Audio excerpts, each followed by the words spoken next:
Hello प्यारे बच्चों, क्या हाल चाल आप सभी के डियर स्टूडेंट्स। नवदीप सर की फिजिक्स की क्लास में आप सभी का स्वागत है प्यारे बच्चों। तो देखिए बच्चों, अपने जो कर रहे थे फिजिक्स का चैप्टर नंबर 5 इलेक्ट्रिक करंट, यानी कि अगर मैं हिंदी में लिखूं तो विद्युत धारा, ठीक है ना, विद्युत धारा। और आज जो अपने इसका पार्ट नंबर करने जा रहे हैं वो है 14 नंबर पार्ट, ठीक है ना। 13 लिख दिया मैंने गलती से।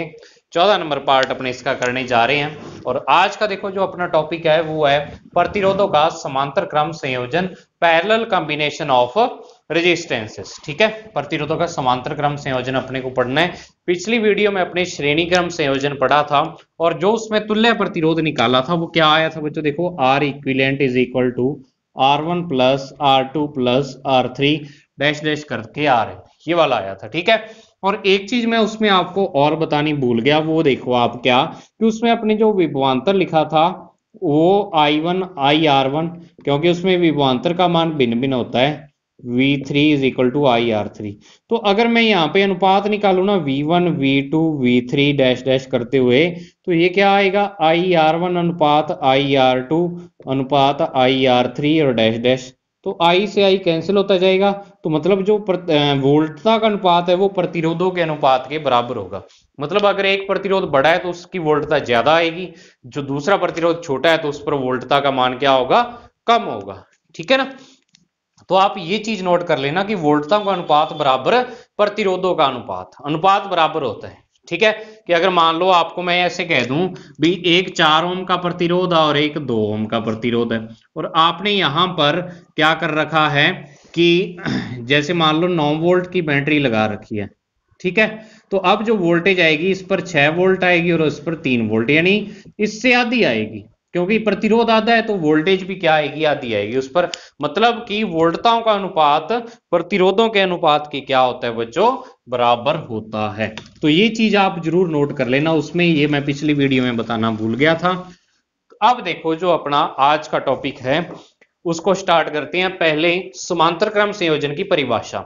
तो परिभाषा क्या होती है, तो देखो दो या दो से अधिक प्रतिरोधों का ऐसा संयोजन जिसमें प्रत्येक प्रतिरोध में धारा का मान भिन्न भिन्न हो लेकिन विभवांतर या वोल्टता का मान क्या हो, समान हो। ठीक है ना, ये मैंने शॉर्ट में लिख दी। इसकी पूरी परिभाषा ये बनेगी कि प्रतिरोधों का एक ऐसा संयोजन जिसमें क्या हो, प्रत्येक प्रतिरोध में बहने वाली धारा का मान भिन्न भिन्न हो लेकिन प्रत्येक प्रतिरोध के सिरों का विभवांतर या वोल्टता का मान क्या हो, समान हो, उसे अपने क्या बोल देते हैं, प्रतिरोधों का समांतर क्रम संयोजन। ठीक है, तो मेन जो समांतर और श्रेणी क्रम में है, वैसे एक चीज आपको याद रखनी है, उसी से सर्किट में आप ढूंढ पाओगे भी कौन सा समांतर में है कौन सा श्रेणी में है। क्या कि आपको वैसे एक चीज याद रखनी है भी, अगर तो धारा सारे प्रतिरोधों में से एक जैसी जा रही है, मतलब एक धारा चल पड़ी, रास्ते में वो कहीं भी ना कटे या डिवाइड ना हो, विभाजित ना हो, तो तब तो वो क्या है, श्रेणी क्रम में। अगर विभाजित हो जाती है तब दोनों प्रतिरोध समांतर में। तो इसमें देखो डायग्राम मैंने बना रखा है, एक बैटरी है, इसके सिरों पर ये 3 प्रतिरोध इस प्रकार से लगाए हुए हैं। ये तीनों प्रतिरोध आपको कई जगह ऐसे लगे हुए मिल जाएंगे भाई, ये एक प्रतिरोध है, ये एक प्रतिरोध है, ये एक प्रतिरोध है। कई बार पता है वो ऐसे डायग्राम बना देते हैं, ये भी सही है, ये मैंने यहाँ पे ये लगा दिया। तो मतलब डायग्राम चेंज करने से आप कंफ्यूज मत हो जाना कि सर ये समांतर क्रम का है या कैसे है, वो कंफ्यूज मत हो जाना। आपको बस देखना है कि बैटरी से धारा चला देनी है, अगर तो धारा बढ़ जाती है आगे जाके तो क्या है, समांतर में, अगर नहीं बढ़ती तो श्रेणी में। तो अब यहां से आई धारा चलाई है अपने, तो ये आई धारा जब इस ए बिंदु पर पहुंच जाएगी तो यहां 3 तारे जा रही हैं आगे, तो तीनों तारों में से धारा जाएगी आगे। ठीक है, तो पहली कुछ धारा इसमें से चली जाएगी, कुछ इसमें से चली जाएगी और कुछ इसमें से चली जाएगी। इसमें से मान लिया I1, इसमें से I2 और इसमें से I3 धारा जा रही है। और यहां पे ये तीनों धाराएं मिलके दोबारा से क्या बना देती हैं, जितनी यहां से धारा चली थी उतनी यहां पे I जो कंप्लीट धारा है वो आ जाएगी। ठीक है, तो अब अपना मकसद है कि इस जो समांतर क्रम संयोजन है इसका तुल्य प्रतिरोध निकालना। तो इसका तुल्य प्रतिरोध अपने कैसे ज्ञात करें, भी इन तीनों प्रतिरोधों को हटा के यहाँ पे एक ऐसा प्रतिरोध लगा दें जो इन तीनों के बराबर ही काम करे, बस ना ही परिपथ में धारा का मान चेंज हो, ना ही वोल्टता का मान चेंज हो, सब कुछ सेम रहे, बस प्रतिरोध 3 की जगह 1 लगा दे अपने। तो वो अपने को ज्ञात करना है, जिसको अपने तुल्य प्रतिरोध बोल देते हैं। समझ आई। तो पहले सर्किट के बारे में थ्योरी लिखी हुई है मैंने, शॉर्ट में लिख दी, नोट्स में आपको डिटेल से मिल जाएगी कि चित्रानुसार माना 3 प्रतिरोध R1 R2 R3 समांतर क्रम में संयोजित है। प्रत्येक प्रतिरोध के सिरों का विभवांतर V और बहने वाली धाराएं, यहां धाराएं लिख लो आप, बहने वाली धाराएं I1 I2 और I3 हैं। तो यहां पे अपने को एक चीज पता है कि I बराबर I1 plus I2 plus I3 होगा। ठीक है, क्यों होगा? क्योंकि इस I धारा से तीनों धाराएं बन रही हैं। तो I बराबर I1 plus I2 plus I3। वैसे तो ये क्या है, चैप्टर नंबर 6 में आएगा किरचॉफ का संधि नियम या किरचॉफ का धारा नियम, उसके हिसाब से होता है ये वाली चीज। लेकिन अपने को बस डायरेक्ट याद रखनी है देसी तरीके से, भाई जब भी धाराएं बंट जाएंगी पहले जो आने वाली धारा उसके क्या होगी, समान हो जाएगी। ठीक है ना। तो I बराबर I1 plus I2 plus I3, ये चीज आपको पता है। अब देखो अगर मैं ओम के नियम से लिखूं, ओम के नियम से, ठीक है, क्या कि आपको पता है V बराबर आई आर होता है, तो इसका मतलब I बराबर V अपॉन आर होगा। I बराबर क्या होगा, V अपॉन आर। तो प्रथम प्रतिरोध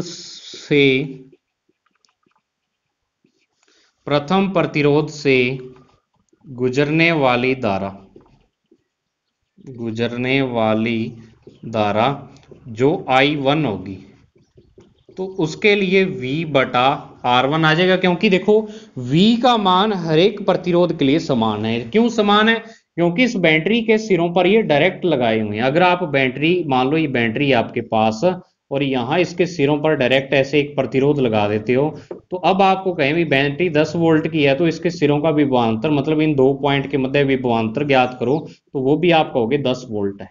यानी डायरेक्ट अगर बैटरी के टर्मिनल के साथ आपने कोई सी प्रतिरोध को जोड़ दिया तो उसके सिरों का विभवांतर इस बैटरी के विभवांतर के क्या आएगा, सेम ही आएगा। तो इसमें तीनों ही इसके डायरेक्ट बैटरी के सिरों से जुड़े हुए हैं, तीनों को इस पॉइंट से जोड़ दिया और ये पॉइंट आगे। चाहे आप क्या करो कि मान लो ए प्रतिरोध है आपका, ये बी प्रतिरोध है और यहाँ पे बैटरी है आपकी, तो आप ऐसे भी जोड़ सकते हो इसको, बात एक ही है।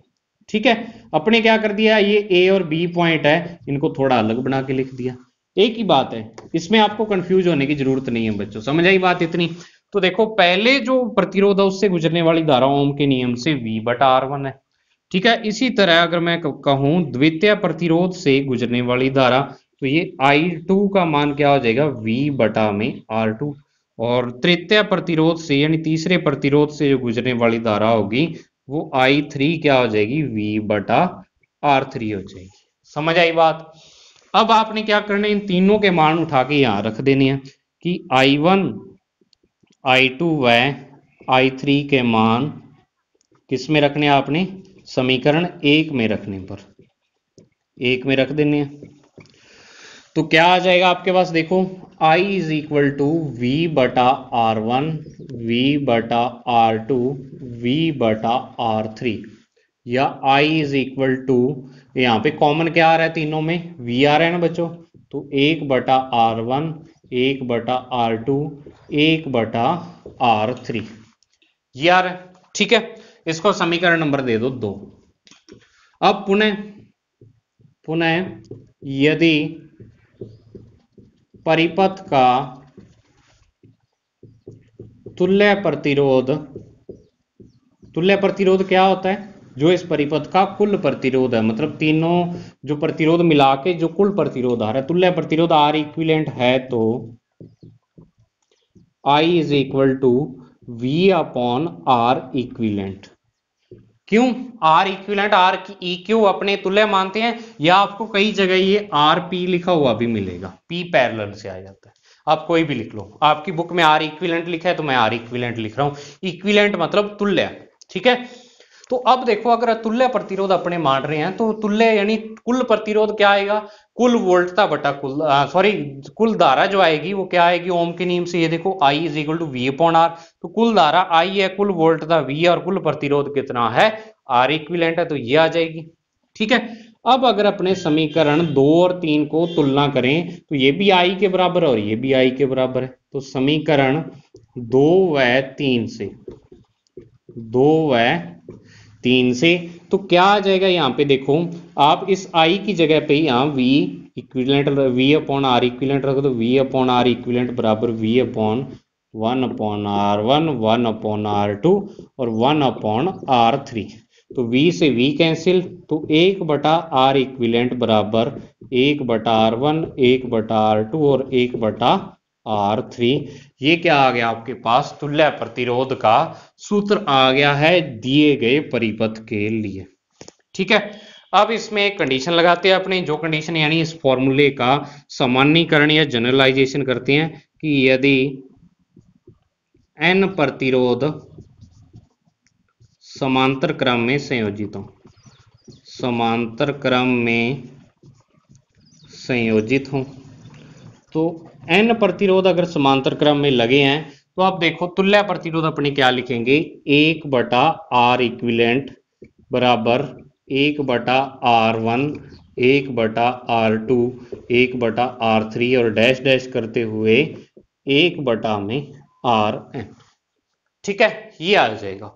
एक बार यहां तक लिख लो। अब इससे थोड़ा सा आगे भी है, वो मैं आगे भी करवाऊंगा, लेकिन आप इसको एक बार यहां तक लिखो। ठीक है, स्क्रीनशॉट ले लो अगर स्क्रीनशॉट लेना चाहो, नहीं तो नोट्स में आपको मिल ही जाएगा। अब मैं रफ करने वाला हूं ये वाली साइड, तो मुझे उम्मीद है आपको समझ आ रहा होगा। ये वाला बहुत ही आसान है, कोई ज्यादा मुश्किल नहीं है। और एक जो मैंने प्रीवियस वीडियो में आपसे क्वेश्चन पूछा था, उस क्वेश्चन का आंसर भी दूंगा मैं अभी आपको। ठीक है, अगर प्रीवियस वीडियो आपने ध्यान से देखी है सभी ने, तो उसमें एक क्वेश्चन मैंने पूछा हुआ है, वो क्वेश्चन का आंसर भी आपको देना है। 2-3 बच्चों की रिप्लाई आए हैं, ज्यादा के तो अभी तक नहीं आए। तो देखो क्या पहले इसका दूसरा पॉइंट कर लेते हैं। दूसरा, यदि n समान प्रतिरोध यानी जिनका प्रतिरोध कितना है R, समांतर क्रम में संयोजित हो, समांतर क्रम में संयोजित हो। ठीक है, तो तुल्य प्रतिरोध क्या आएगा, तो देखो समांतर क्रम के लिए 1/R इक्विलेंट बराबर 1/R, 1/R, 1/R और plus dash dash 1/R n बार आपको जोड़ना पड़ेगा। अब एलसीएम इनका लघुत्तम क्या आ रहा है, R आ रहा है, तो 1/R इक्विलेंट बराबर R तो क्या आ गया, एलसीएम आ गया, 1 + 1 + 1 + डैश डैश प्लस 1 n बार। अब 1 को आपको n बार जोड़ोगे तो क्या आएगा, 1 को 5 बार जोड़ो 5 आ रहा है, 1 को 10 बार जोड़ो 10 आ रहा है, 1 को n बार जोड़ोगे तो क्या आएगा, n आ जाएगा। तो 1/R इक्विलेंट बराबर n/R, या आप यहां से कह सकते हो कि R इक्विलेंट बराबर R/n, यानी प्रतिरोध क्या हो जाता है, तुल्य nवां भाग रह जाता है। समझ आई इतनी बात। अब तीसरा पॉइंट जो आपको याद रखना है वो यही याद रखना है कि समांतर क्रम संयोजन में, समांतर क्रम संयोजन में तुल्य प्रतिरोध जो होता है, तुल्य प्रतिरोध यानी जो R इक्विवेलेंट आप निकालते हो, ये क्या होता है, कम होता है परिपथ में लगे सभी प्रतिरोधों से, परिपथ में लगे सभी प्रतिरोधों से। ठीक है, मतलब आपने अगर मान लो परिपथ में R1, R2, R3 इस प्रकार से प्रतिरोध लगा रखे हैं, तो जो R इक्विवेलेंट है ये इन सबसे छोटा आएगा। या आप कह सकते हो भी समांतर क्रम संयोजन में जो अपने पास क्या आ रहा है, तुल्य प्रतिरोध आ रहा है, वो क्या होगा, उस परिपथ में लगे छोटे से छोटे प्रतिरोध से भी छोटा होगा। कि मान लो आपने 10 ओम का लगा दिया, एक 5 ओम का लगा दिया, एक 2 ओम का, तो जो तुल्य आएगा इस 2 से भी क्या आएगा, छोटा आएगा, मतलब सारे प्रतिरोधों से छोटा होगा। ठीक है, ये 3 इसमें मेन पॉइंट थे आपके। यानी कि क्या होता है, प्रत्येक प्रतिरोध से जो इसका मान है वो छोटा होता है। समझ आई बात इतनी आपको। तो अब इसको देख लो, आप लिख लो, स्क्रीनशॉट ले लो। अब एक चीज देखो और बुक में जो दी हुई है आपके, वो ये दी हुई है कि यहां पे अगर आपके पास R1 greater than R2 greater than R3 dash dash करते हुए Rn है, मतलब पहला प्रतिरोध सबसे बड़ा, फिर उससे छोटा, फिर उससे छोटा है, तो जो धारा का मान होगा वो क्या होगा, I1 is less than I2 is less than I3 और लेस देन In। यानी कि धारा क्या होगी, उतनी ही ज्यादा होगी। मतलब जितना प्रतिरोध क्या होगा ज्यादा, धारा उतनी कम, जितना प्रतिरोध कम, धारा उतनी ज्यादा। तो आपको पता ही है प्रतिरोध होता क्या है, धारा का विरोध करता है। तो आर, और आपको R is equal to V बटा आई फॉर्मूला भी पता है। अब अगर मान लो आपका प्रतिरोध ज्यादा है तो मतलब धारा का मान क्या होगा, कम होगा, और धारा का मान कम है तो प्रतिरोध क्या होगा, ज्यादा होगा। ठीक है, तो अगर मैं यहां पे कहूं कि इन तीनों प्रतिरोधों में जो R1 का मान है वो आपके पास 5 ओम है, R2 का मान 8 ओम है, और R3 का मान यहाँ पे क्या है, 6 ओम है। अब आपसे मैं पूछूं कि बच्चों अब बताओ भी इन तीनों में से सबसे ज्यादा और सबसे कम धारा किस में से जाएगी। तो आप कहोगे कि सर सबसे कम तो उसमें से जाएगी जो प्रतिरोध सबसे बड़ा है, यानी इसमें से क्या जाएगी, कम जाएगी, और सबसे ज्यादा उसमें से जाएगी जो प्रतिरोध सबसे छोटा है। समझ आई इतनी बात आपको? ठीक है, तो इससे आप अंदाजा लगा सकते हो, आपके आंसर भी सही कर सकते हो। कई बार न्यूमेरिकल में अपने को कंफर्म नहीं होता भी मैंने आंसर सही निकाला या गलत, तो इस लॉजिक से आप उसको निकाल सकते हो। अब जो क्वेश्चन मैंने पिछली वीडियो में पूछा था उसका आंसर देख लो, कि मैंने आपको कहा था कि जो यानी कि समांतर क्रम या श्रेणी क्रम के सूत्र धारिता में आते हैं, जो प्रतिरोधों के सूत्र हैं उससे बिल्कुल उल्ट है, बिल्कुल उल्टे हैं, उससे बिल्कुल विपरीत रिजल्ट आते हैं। जो वहां पे श्रेणी क्रम का था यहाँ समांतर में आ रहा है, जो यहाँ समांतर में था वो वहां पे श्रेणी में था।